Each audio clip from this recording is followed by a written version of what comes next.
Coucou YouTube, on se retrouve pour une vidéo que j'ai vu pas mal passer en ce moment sur les chaînes américaines et que j'avais envie de vous faire, qui est en fait mon top 5 de l'année jusqu'à maintenant, on est en septembre 2019 et voilà, j'ai envie de vous partager le top 5 des bouquins que j'ai lus cette année. Donc j'ai pas pu me baser sur mes notes Goodreads parce qu'en fait je me suis rendu compte en voulant faire cette vidéo que j'avais noté beaucoup de livres à 5 étoiles et donc ça faisait genre une pile comme ça et je pouvais pas clairement vous regarder aujourd'hui et vous dire ça c'est mes livres préférés de l'année, voilà, bon courage, lisez tout jusqu'à Noël quoi. Ouais. Donc j'ai décidé de prendre vraiment les 5 premiers, ceux qui m'ont vraiment fait le plus grand effet cette année, enfin en tout cas jusqu'à aujourd'hui. Donc en numéro 1, enfin plutôt en numéro 5, on a Indécent de Colleen Hoover qui est le tome 1. Enfin, j'ai toujours mis les tomes 1 quand il s'agit de sagas parce qu'il y a des sagas que j'ai lues entièrement cette année et que j'ai adoré. Je peux pas départager les tomes au sein de ces sagas. Donc je vous mets le tome 1 et ça englobe la saga complète. Donc ici c'est la saga Indécent, Éblouissant et Incandescent je crois de Colleen Hoover. Donc je vous en ai beaucoup parlé dans mes vidéos du printemps à peu près. Je pensais tomber sur une romance new adulte à la After, un petit peu je dirais, enfin... sans besoin de trop réfléchir, sans trop de tracasserie. Et en fait, je suis tombée là-dessus, hein, c'est le cas, ça reste une romance new adulte, mais les deux là, ils ont des putains de vies de merde. En lisant cette trilogie, j'ai pleuré toutes les larmes de mon corps, mais genre vraiment, ils ont des vies vraiment... Enfin, ces livres sont vraiment...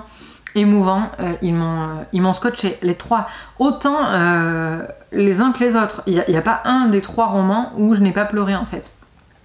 Et le premier est vraiment encore plus attachant que les autres.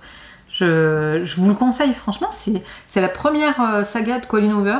Je crois que c'est ses premiers romans. Et moi je connaissais pas du tout Colleen Hoover, j'en avais jamais lu. Et waouh, ça m'a mis une claque. Moi je pensais que ce serait un peu comme du Hannah Todd, quoi, un truc simple, sans... Mais c'est un peu plus profond que ça quand même. Voilà, je vous conseille cette trilogie-là de Colleen Hoover. D'ailleurs, moi je l'ai eu chez France Loisirs en coffret cadeau. Il y a les 3 romans dedans et je les ai pas payés. C'était mon cadeau du club. Donc merci France Loisirs. En numéro 4, on retrouve Geekerella de Ashley Poston que j'ai lu en anglais. Je sais pas s'il a été déjà traduit ou s'il va l'être. Je sais en revanche qu'il y a une suite qui est déjà sortie. Enfin une suite. En tout cas un roman dans le même...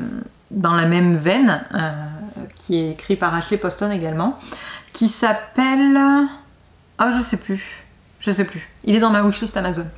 Mais bref, on est là pour parler de Geekerella. Donc c'est un roman, c'est une réécriture de Cendrillon. D'ailleurs, on voit ici le carrosse en citrouille. Donc c'est une réécriture de Cendrillon qui se passe de nos jours, avec cette jeune fille-là qui est une fan d'une série un petit peu comme Star Trek et ce jeune homme là qui en fait est un acteur qui va jouer dans la nouvelle saison. C'est en gros la série, elle a été arrêtée il y a une dizaine d'années et ils ont décidé de la reprendre un petit peu à la Véronica Mars et de refaire une nouvelle série et donc lui fait partie du nouveau casting. Et donc on suit la romance entre ces deux personnes qui ne se connaissent pas du tout et notamment la vie de elle voilà, qui est pas facile, c'est une vie à la Cendrillon, une Cendrillon des temps modernes, mais ça reste une vie très compliquée.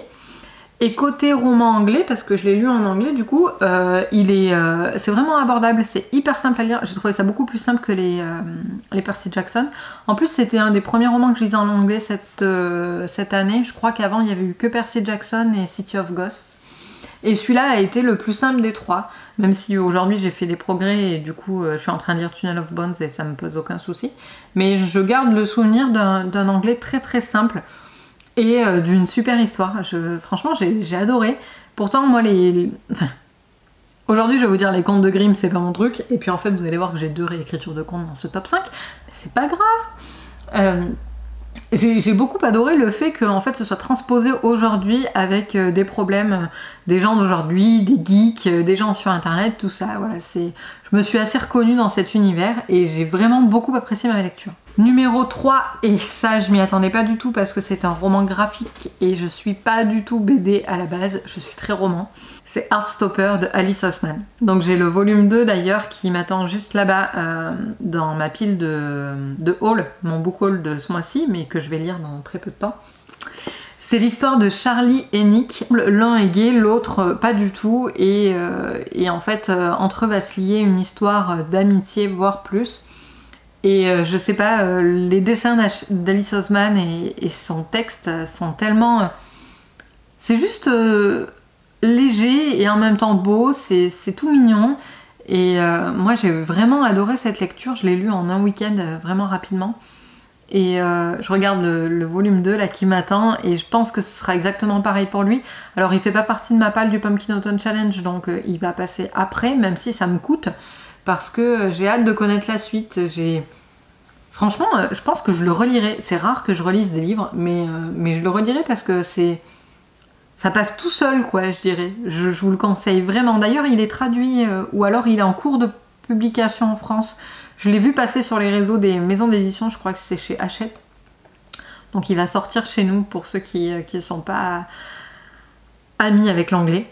Mais bon, là pour le coup, pour l'anglais, c'est vraiment pas compliqué, ça reste une BD, donc c'est vraiment des textes assez simples et courts. Voilà, Heartstopper, ça m'a émue comme histoire. Une autre histoire qui m'a émue et à laquelle je ne m'attendais pas du tout, et j'étais scotchée à ce roman, encore France Loisirs, hein, même si à la base c'est La Martinière Jeunesse, là c'est une édition France Loisirs. C'est Un palais d'épines et de roses et aussi Un palais de colère et de brume qui est derrière moi. Je n'ai pas encore lu le tome 3 qui m'attend d'ailleurs pour décembre. Je pense que je vais le lire. Je vais essayer de le caser dans mon Cold Winter Challenge. Mais ça c'est une réécriture de conte également. Hein. C'est la réécriture de La Belle et la Bête. Donc le tome 1 est très axé Belle et la Bête. On retrouve pas mal des codes de l'histoire. Le tome 2 beaucoup moins. Mais parce qu'aussi au bout d'un moment il faut se détacher et voilà, et juste laisser aux personnages vivre leur histoire si on veut continuer en faisant plusieurs tomes. Que vous dire? Je sais pas. J'ai vu une vidéo il y a pas longtemps de Alex Bouquin en Prada qui disait qu'elle l'avait lu et qu'elle avait été vraiment surprise, et moi en fait c'est exactement ça. Je vis avec ces livres de Sarah J. Maas une expérience de lecture que je n'ai jamais vécue avant. C'est-à-dire que je lis à la fois très doucement ces romans, mais en même temps j'arrive pas à m'en décrocher. Alors que d'habitude je lis beaucoup plus vite. Mais là, je sais pas, j'ai l'impression que j'ai besoin de m'imprégner de l'atmosphère de ce roman. Et c'est juste beau. Enfin, donc la personnage principale s'appelle Fer. Elle a une vie, encore une fois, de merde. Son père a fait faillite. Elle doit subvenir. Sa mère est décédée. Elle doit subvenir aux besoins de son père et de ses deux sœurs qui sont en gros des potiches, à peu près, mais qu'elle ne peut pas s'empêcher d'aimer quand même parce que bah, c'est ses sœurs, enfin, c'est son lien familial. Elle a une relation amour-haine un petit peu spéciale avec l'une de ses sœurs et surtout avec son père à qui elle reproche beaucoup de choses. Et je sais pas, ce personnage est tellement compliqué à cerner. Elle est tellement fragile et en même temps tellement dure et fière que ouais, c'est... Je sais pas, cette histoire m'a fascinée et j'en suis un petit peu bouche bée, vraiment. Et le top 1, le roman, ou plutôt la duologie, que j'ai vraiment surkiffé cette année. D'ailleurs c'est drôle parce que j'ai fini l'année dernière sur le Grishaverse et je l'ai recommencé avec Six of Crows. Donc les deux, hein, le premier tome et aussi la Cité corrompue. C'est... Tout le monde parle de Six of Crows en ce moment, parce que King of Scars sort la semaine prochaine d'ailleurs. J'ai précommandé mon roman, j'ai vraiment hâte qu'il arrive. Mais Six of Crows, c'est vraiment c'est quelque chose, quoi. Je sais pas comment expliquer. Le travail sur les personnages est vraiment énorme.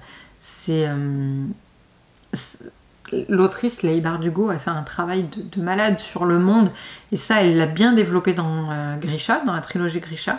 Donc si on a lu Grisha juste avant, on est vraiment au point sur le monde. Et là, dans Six of Crows, on a un travail de malade sur les personnages, sur leurs antécédents, sur les sentiments qu'ils ont, sur leur façon d'être. Enfin, en gros, on a 6 personnes qu'on suit. Et chaque chapitre est dédié à la vision d'une de ces 6 personnes. Mais ils vont à peu près tous les 6 dans le même... enfin, c'est la même intrigue, quoi. Ils suivent le même chemin. Mais on arrive à passer d'un point de vue à un autre avec une facilité et surtout un travail de personnage qui est fou parce qu'on distingue... En fait, moi j'avais peur de faire comme avec Game of Thrones, d'avoir trop de personnages et de pas arriver à suivre, de les confondre. Mais en fait, on peut pas les confondre dans Six of Crows parce que ils sont tellement différents et en fait, on a l'impression que c'est 6 personnes qui écrivent indépendamment les unes des autres et on dirait pas qu'il y a une seule autrice derrière. Pour le pitch de l'histoire, je vais pas vous le faire parce que je veux pas vous gâcher la surprise en fait. Six of Crows, c'est vraiment quelque chose à part. C'est pas une réécriture, c'est pas tout ça, mais il faut le découvrir, vraiment. Et c'est du jeunesse, voire... enfin là, c'est le livre de poche jeunesse, mais je pense que c'est un peu comme Harry Potter, ça se lit à tout âge, même si c'est le seul point commun avec Harry Potter, hein, sinon ça n'a rien à voir. Mais je pense qu'un adulte, même d'une quarantaine d'années, peut vraiment être fasciné par Six of Crows.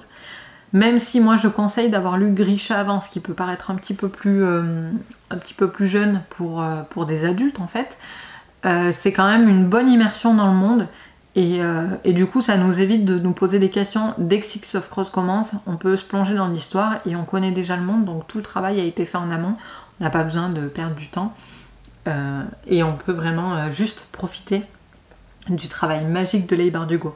J'ai vraiment hâte que King of Scars arrive, je me planifie déjà mes midis juste après, ou déjà le midi où je vais aller le chercher entre midi et 2, entre mes 2 sessions de boulot, et ensuite les midis et les soirs où je vais pouvoir le lire, et voilà, il fait pas partie de mon Pumpkin Autumn Challenge, mais par contre celui-là, c'est obligé, je vais le lire dès que je l'ai. C'était mon top 5 des lectures de cette année, enfin en tout cas de janvier à septembre.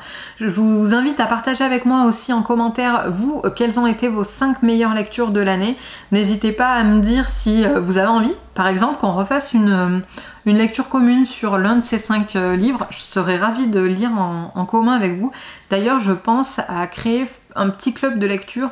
Je sais pas si je vais le faire en ligne ou si je vais le faire en physique dans ma ville. Mais j'ai envie de travailler là-dessus pour qu'on partage encore plus sur nos lectures que ce que YouTube nous le permet. Voilà, je vous fais de gros bisous et je vous souhaite de bonnes lectures.